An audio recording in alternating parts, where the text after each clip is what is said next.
Magandang gabi sa inyong lahat. Welcome po sa News Up to Date. Ang topic po natin ngayong araw na ito ay tungkol po sa balak po ng Securities and Exchange Commission na i-block po ang access sa Binance dito po sa Pilipinas. Matapos po na mag-issue ang SEC ng advisory laban po sa Binance, ay binabalak naman po nila na ipablock na po dito po sa Pilipinas ang Binance. Ito po ay base po sa inilabas nilang press release noong November 29, 2023. Ang pangalan po ng press release ay SEC warns public against Binance malls blocking access in the Philippines. The Securities and Exchange Commission or SEC is warning the public against using online cryptocurrency exchange Binance as it moves to have the platform blocked in the Philippines to safeguard the public from unregistered investment products. Kaya po mga kababayan, kung kayo po ay may pera sa Binance, ay i-withdraw nyo na po kasi balak po ng SEC na i-block na po ang access niyan dito po sa Pilipinas. In an advisory dated November 28, the Commission noted that Binance is not authorized to sell or offer securities to the public in the Philippines pursuant to Republic Act No. 8799 or the Securities Regulation Code or SRC. The SRC provides that entities seeking to engage in the business of buying or selling securities or as a broker-dealer or seeking to create or operate an exchange for the buying and selling of securities must secure a secondary license with the SEC. Binance defines itself as a facility for trading financial instruments and offers investment products including spot trading using leverage, futures contracts, option contracts, cryptocurrency savings accounts, cryptocurrency staking services, and a platform for initial coin offerings. The SEC found that Binance has been actively employing promotional campaigns on social media to attract Filipinos to engage in investment and trading activities using its platforms. An app version is also currently downloadable on Google Play Store and the Apple App Store. Based on the Commission's database, the operator of the platform Binance is not registered as a corporation in the Philippines and operates without the necessary license and or authority to sell or offer any form of securities as defined under Section 3.1 of the SRC to engage in the business of buying or selling securities or as a broker or dealer as provided under Section 28 of the SRC or to create or operate an exchange for the buying and selling of securities as provided under Section 32 of the SRC, the advisory read.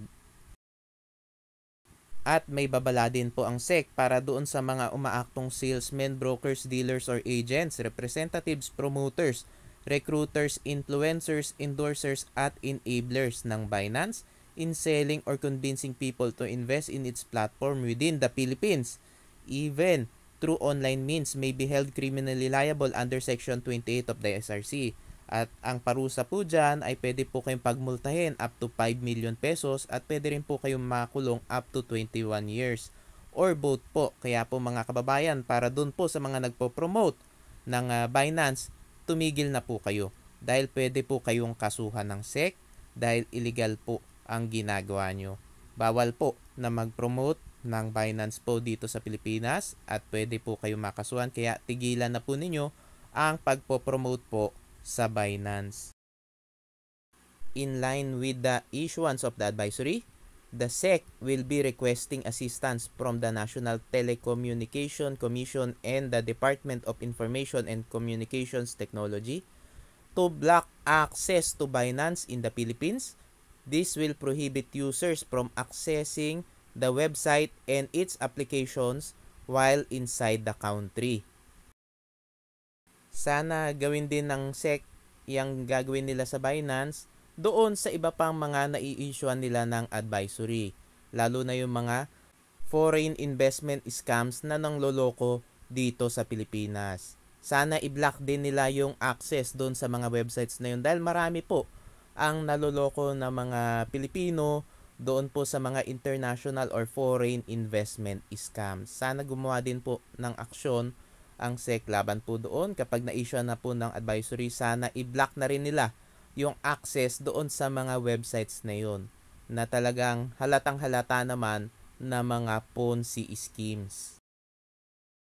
The removal of access in the Philippines is expected to take effect within 3 months after the issuance of the advisory in order to give Filipino investors who have holdings in Binance to close their positions and take out their investments. Mga kababayan, mag-withdraw na po kayo sa Binance dahil sabi po na SEC na 3 buwan daw matapos na mag-issue sila ng advisory laban po sa Binance ay ipapablock na po nila ang access sa Binance dito po sa Pilipinas. Kaya habang may access pa po kayo sa Binance app pati na rin dun sa Binance website ay mag-withdraw na po kayo o ilipat na po ninyo yung mga cryptocurrency nyo sa iba pa mga cryptocurrency exchanges. Additionally, the SEC has requested Google and Meta, the operator of Facebook, to prohibit online advertisements from Binance appearing to users in the Philippines.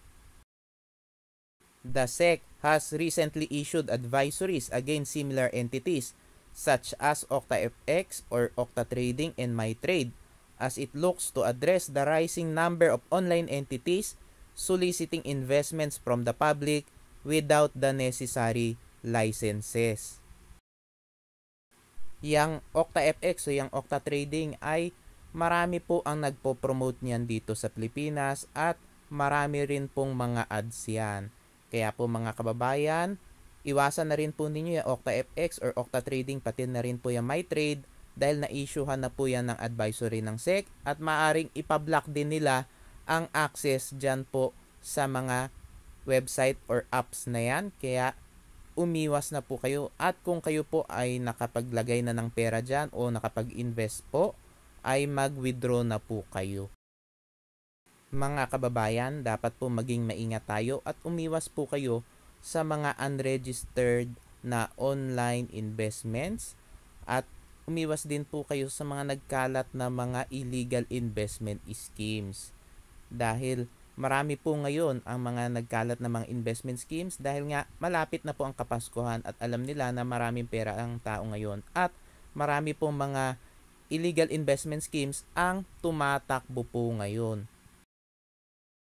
Ang Infinity 8 Networks po na na-issuean po ng advisory ng SEC at nagawan po natin ng review at sinabi nga natin na dapat iwasan na po yan ng publiko ay tumaob na po. Kaya po mga kababayan, yung mga kumpanya o yung mga investment schemes po na na-issuean na po ng advisory ng SEC ay dapat po iwasan na po ninyo. Pati na rin po yung mga na-issuean ng cease and desist order. Pati na rin po yung mga na-issuehan ng order of revocation. Mga kababayan, maraming salamat po sa inyong patuloy na pagsuporta sa aking channel. God bless po.